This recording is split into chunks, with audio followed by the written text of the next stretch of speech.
Bismillahirrahmanirrahim. Assalamualaikum warahmatullahi wabarakatuh. Sahabat sekalian, bertemu kembali di channel YouTube Ngopi di Kota, ngobrol pencegahan pengendalian infeksi di kota-kota perifer area Jawa Tengah.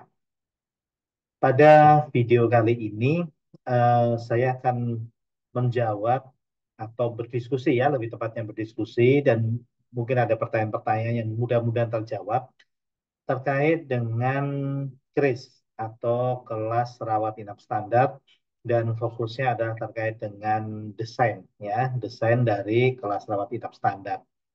Saya akan berbagi layar, berbagi terkait dengan KRIS tersebut.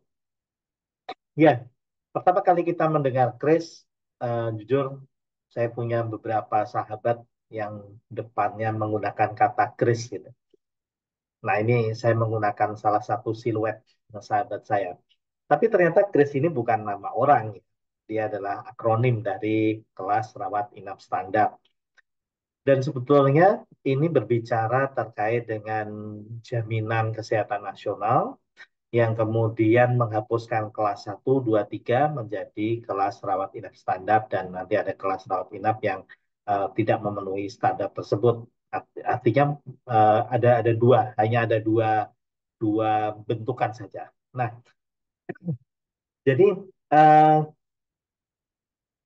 terkait dengan jaminan kesehatan nasional ini ada perubahan-perubahan beberapa kali sampai akhirnya ada eh, yang perubahan ketiga ya dari Peraturan Presiden Republik Indonesia yang baru saja yaitu Perpres nomor 59 tahun 2024. Dan sebetulnya ini sudah didahului dengan keputusan Direktur Jenderal Pelayanan Kesehatan ya, tahun 2022 tentang petunjuk teknis kesiapan sarana prasarana. Nah, disinilah kita akan bicara terkait desainnya ya. Karena di Perpres yang nomor 59 ini tidak detail, tapi ada beberapa poin-poin saja yang kemudian dipaparkan. Nah, poin-poin itu kalau yang di dalam Perpres di pasal 46A. Jadi sebelum 46 menuju 47 disisipkan. Bahasanya seperti itu. Regulasinya berbahasa adalah disisipkan pasal 46A. Nah, yang dibahas apa saja di pasal 46A itu adalah poin-poinnya. Jadi seperti komponen bangunan, ventilasi udara, pencahayaan ruangan, kemudian kelengkapan tempat tidur, nakas bertempat tidur, temperatur ruangan, kemudian ruang rawat dibagi berdasarkan jenis anak atau dewasa, penyakit infeksi atau infeksi, laki dan perempuan, itu semua tercantum di situ. Kemudian kepadatan ruang rawat dan kualitas tempat tidur, kemudian terkait dengan tirai atau partisi dari tempat tidur, antar tempat tidur ada tirainya atau menggunakan partisi, ya, jadi bukan kain tapi partisi yang lebih tebal. Kemudian kamar mandi dalam ruang rawat inap dan kamar mandi yang memenuhi standar aksesibilitas, kemudian outlet oksigen. Nah, saya akan mulai masuk ke pembahasan-pembahasan yang lebih detail ya. Kita akan masuk ke pembahasan-pembahasan yang lebih detail. Oke, eh, yang pertama adalah terkait dengan komponen bangunan. Jadi saat kita bicara komponen bangunan, maka sebetulnya di sini ada menitik beratkan pada material, ya, material pembangunnya. Ditegaskan atau digarisbawahi bahwa komponen bangunan tidak boleh memiliki tingkat porositas tinggi.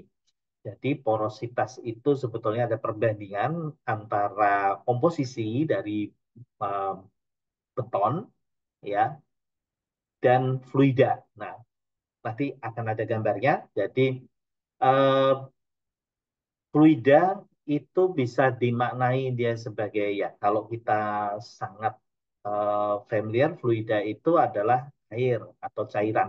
Tapi sebetulnya kalau di kami di uh, arsitektur itu mendalami fluida karena kebetulan saya juga mendalami mekanika fluida. Ya, tidak sampai dalam tentu saja ya terkait yang aliran itu. Fluida itu bisa aliran udara, bisa juga ya tadi cairan. Jadi udara bisa masuk ke situ. Nah, mengapa itu disusun seperti itu? Karena kalau porositas tinggi, maka dia menjadi ya semacam rongga untuk masuk debu, masuk mikroorganisme. Dan disitulah nanti menjadi problem terkait pembersihannya, problem terkait untuk nanti kalau ditemukan mikroorganisme berarti ada potensi untuk transmisi kepada pasien dan lain. Nah, itu yang mendasari kenapa porositasnya tidak boleh tinggi. Namun memang kalau kita mau lanjutkan ya, porositas yang tidak boleh tinggi artinya kepadatannya cukup padat, rongga-rongganya, kita bayangkan rongga-rongganya itu lebih sedikit, maka potensi untuk timbul namanya ecoflutter gitu ya.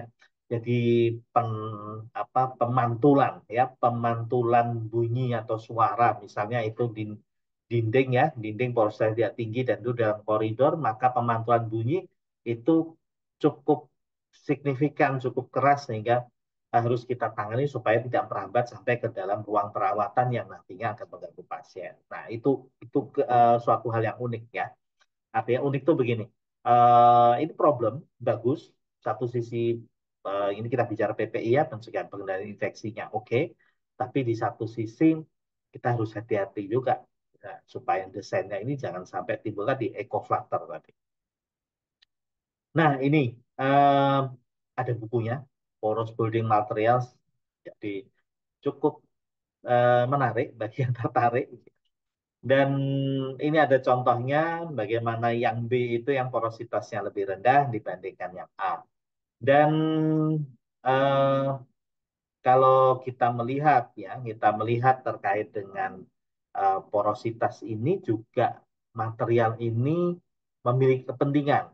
Kepentingan melindungi material itu dari proses biodeterioration ya, biodeterioration ya, kalimatnya agak rumit ya. Apa itu biodeterioration? Yaitu rusaknya material karena di situ akan masuk unsur air karena kelembapan, unsur udara, ya, unsur ya mungkin kuman bahkan juga bisa saja binatang-binatang lain ada di situ. Makhluk hidup yang lainnya bisa hidup di situ. Ya, ya kita bayangkan saja seperti kasus kayu kemasukan rayap sehingga akan terjadi kerusakan dari material. Nah, sehingga apa yang harus kita lakukan? Bagaimana memilihnya? Intinya, mau dia material dinding, lantai, atau plafon, selain dia porinya berkurang atau tadi porositasnya rendah, maka juga harus kuat, halus, mudah dibersihkan. Kemudian tidak licin, permukaannya rata, tidak bergelombang, dan tidak menimbulkan genangan air. Itu yang harus apa, dipersiapkan. Nah, kemudian yang kedua adalah terkait dengan ventilasi udara. Jadi ventilasi udara itu sangat penting terkait dengan bagaimana udara betul berganti, diganti dengan yang baik mengganti yang sudah jenuh, sudah terkontaminasi, dan otomatis proses penggantian itu supaya berganti adalah ada masuk dan keluar, in dan out. Ya, makanya ada inlet dan outlet. Nah, pergantian udara ini ada ketentuannya, yaitu menggunakan CH. Ya. CH ada yang mengatakan 6 kali pergantian udara untuk perawatan biasa dan 12 kali untuk perawatan-perawatan yang intensif seperti ruang isolasi.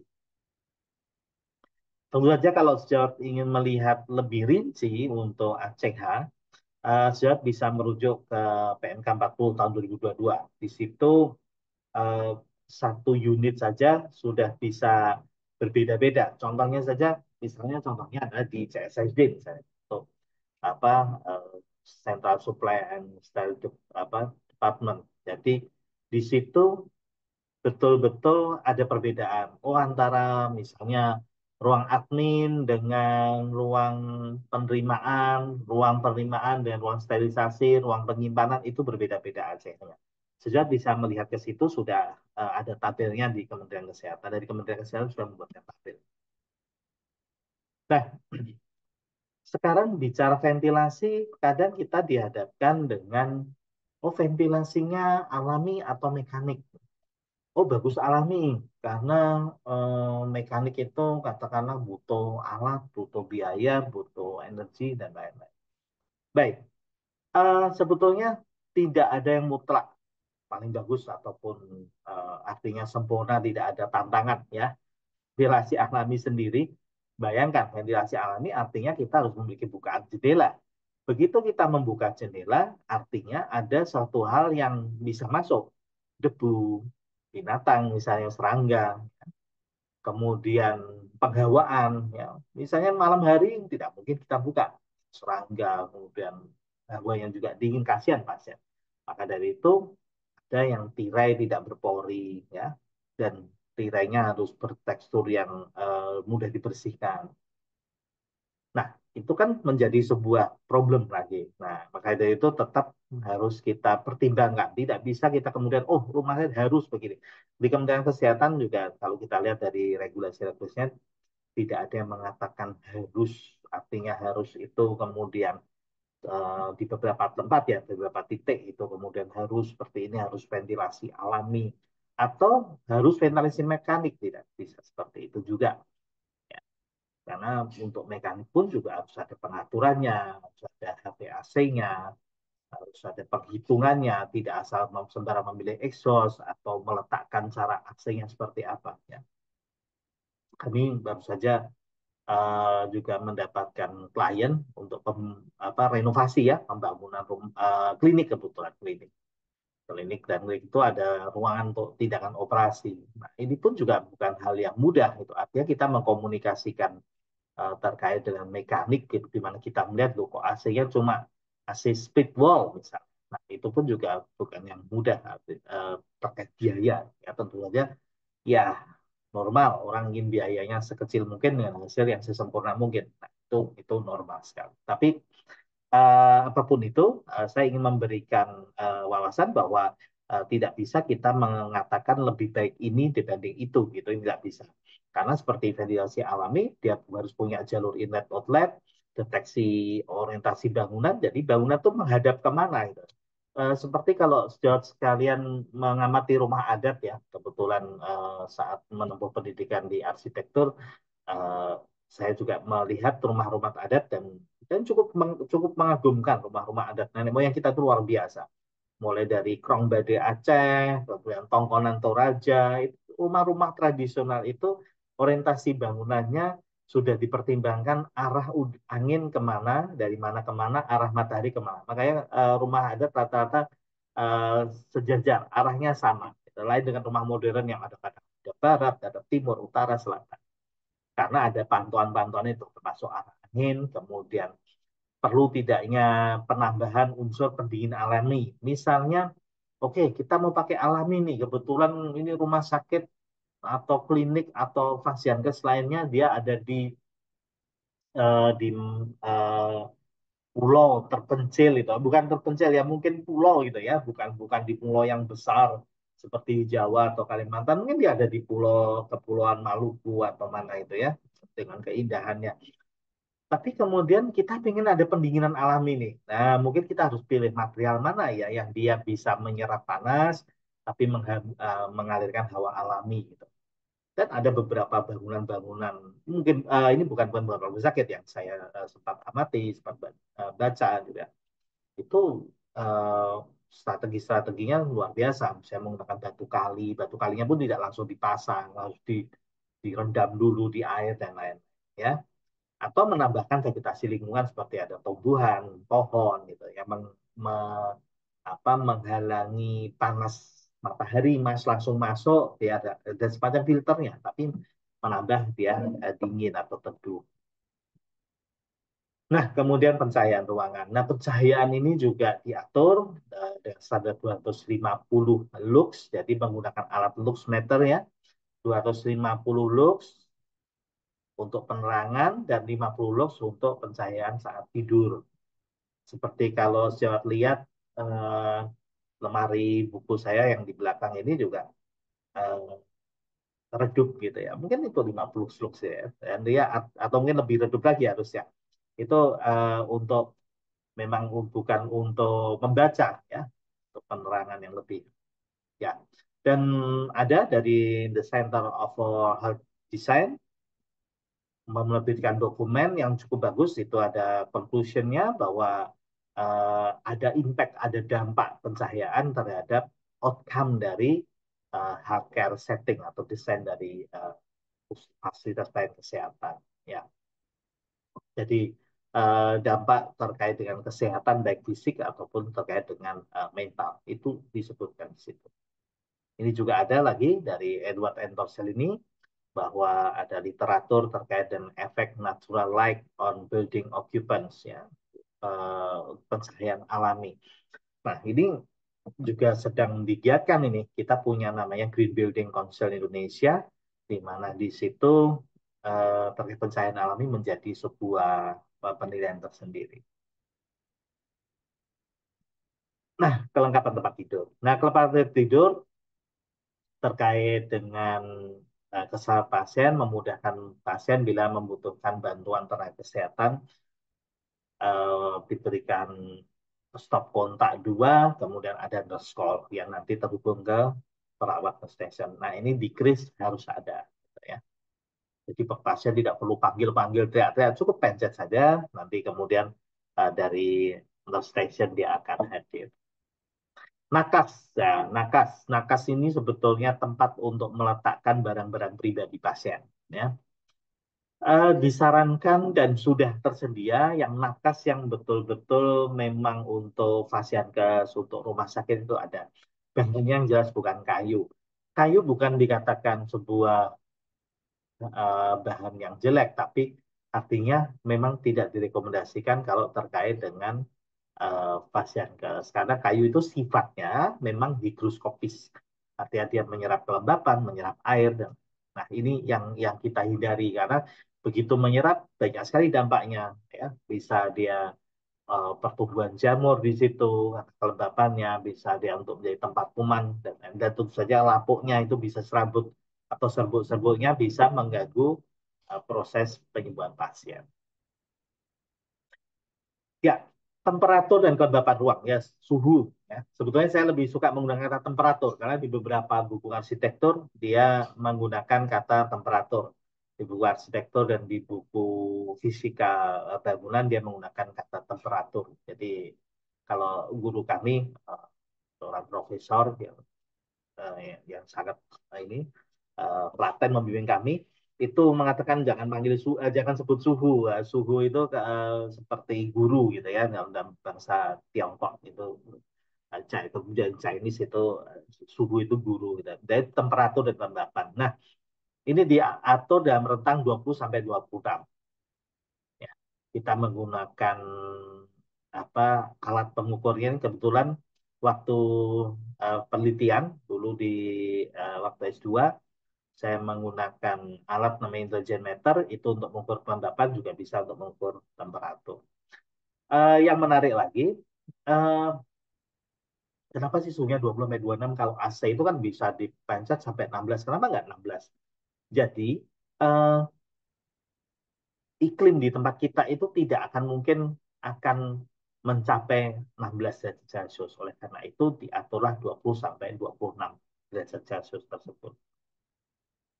Dan kelembabannya kenapa nggak 0%? Ya, karena memang negara kita adalah negara tropis lembab yang sampainya adalah 6, 60%. Gitu.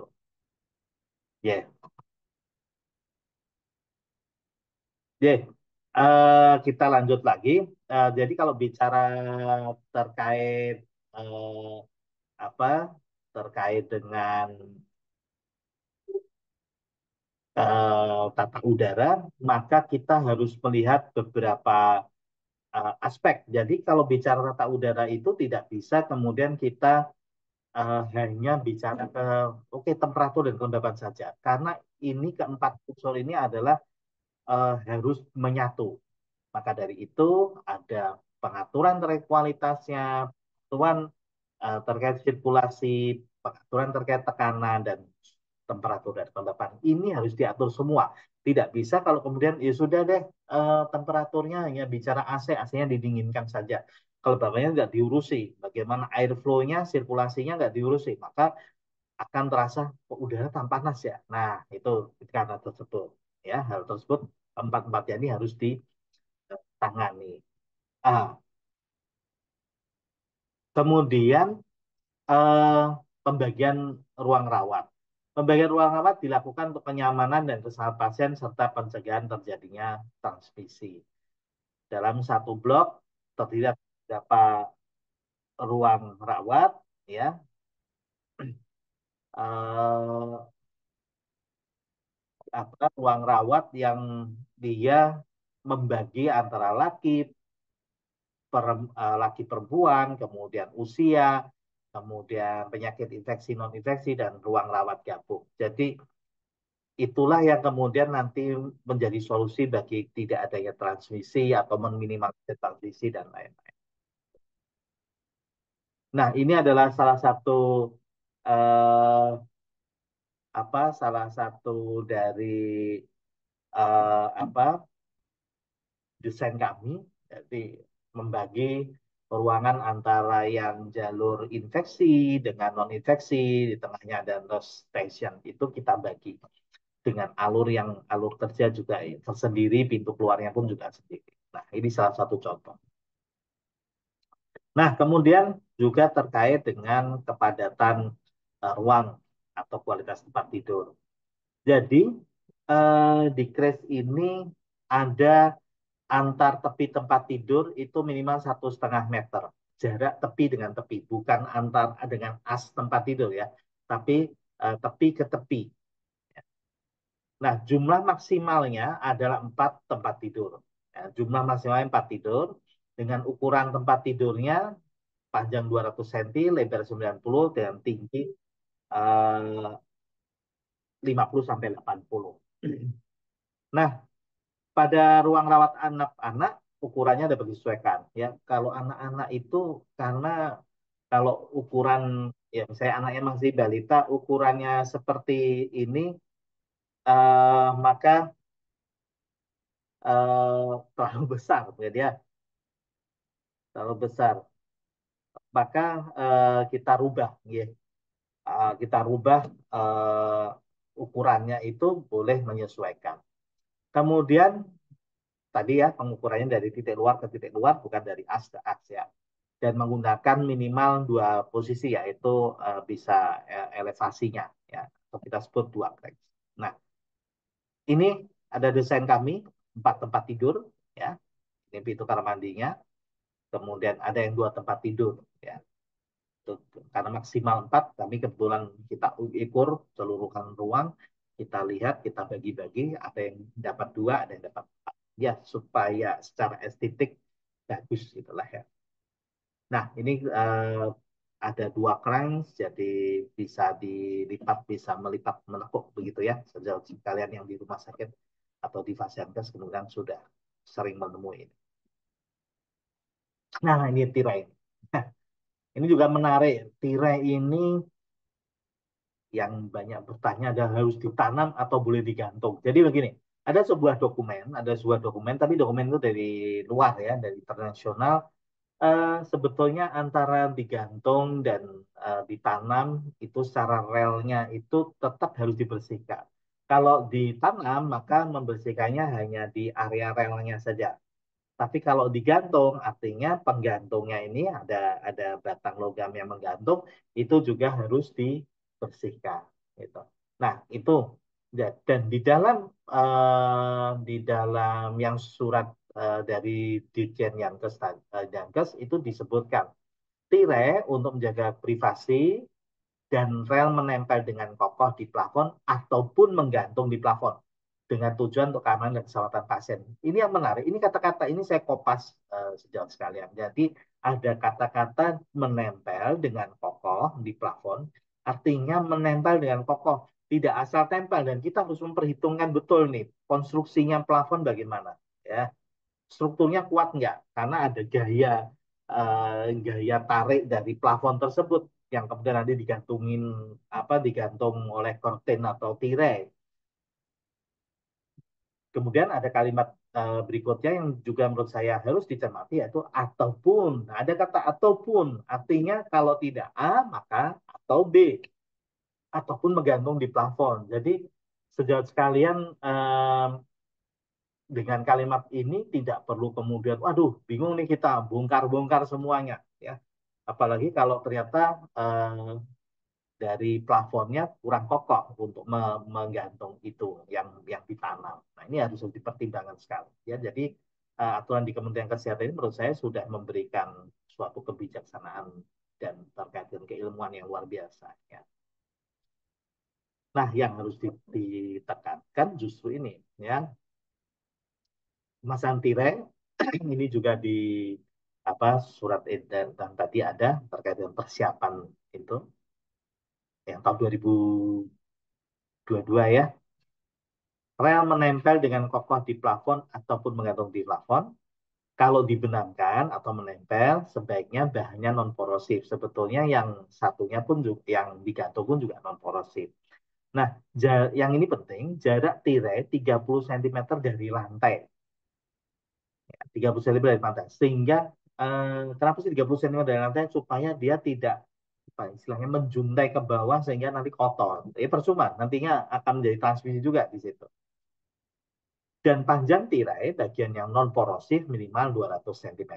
Jadi kalau itu kemudian relnya menempel di plafon, yang bagian non porosif artinya misalnya itu dari polyester atau apa bahan yang mudah dibersihkan ya, eh, itu minimal 200 cm. Artinya kalau kemudian diberi fitras yang tirai bahan seperti jaring itu, yang untuk nantinya agar ventilasi tetap ada sehingga tidak panas, pencahayaan tetap ada sehingga tidak gelap atau pengap. Itu 200 cm minimal ya. Nah, nah ini nih, ini kebetulan ada gambarnya nih. Nah, ini ini yang ditanam ya, ditanam. Nah, ini yang fitrasnya ini semacam fitras apa ya? Istilah mungkin kalau yang perempuan, yang ibu-ibu mungkin lebih tahu. Saya menyebutnya fitras gitu ya. Fitras ini dibandingkan dengan yang bahan menjuntai ke bawah. Nah, yang menjuntai ini yang minimal 200 cm. Ini mounted rail curtain apa yang ditanam. Kita istilah di kita mounted rail curtain ya. Nah, ini kalau ini digantung ya, digantung. Kalau yang digantung dia tidak perlu ada fitras. Ya, nggak mulainya mungkin itu. Kalau yang digantung tidak perlu ada fitras. Kenapa? Karena nah, ini sudah ada area untuk udara dan pencahayaan. Tapi mounted rail curtain yang jelas dia lebih kuat dengan syarat konstruksinya. Atap juga kuat, mengurangi gerakan sehingga debu tidak jatuh. Betul, karena kalau tidak dibersihkan yang ada di dalam penggantung itu dia akan bergerak, debunya merontok nanti. Membuka dan menutup juga lebih mudah. Ya, mungkin lebih mudah karena saya belum pernah membandingkan secara langsung gitu ya. Tapi saya rasa tergantung dari kualitas relnya juga.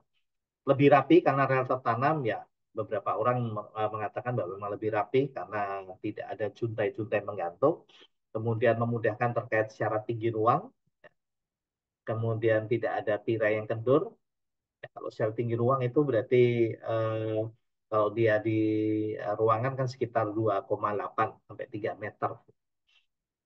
Tidak ada tirai yang kendur karena eh, dia fiksasinya langsung ke atas dan lebih mudah dipasang dan reparasi.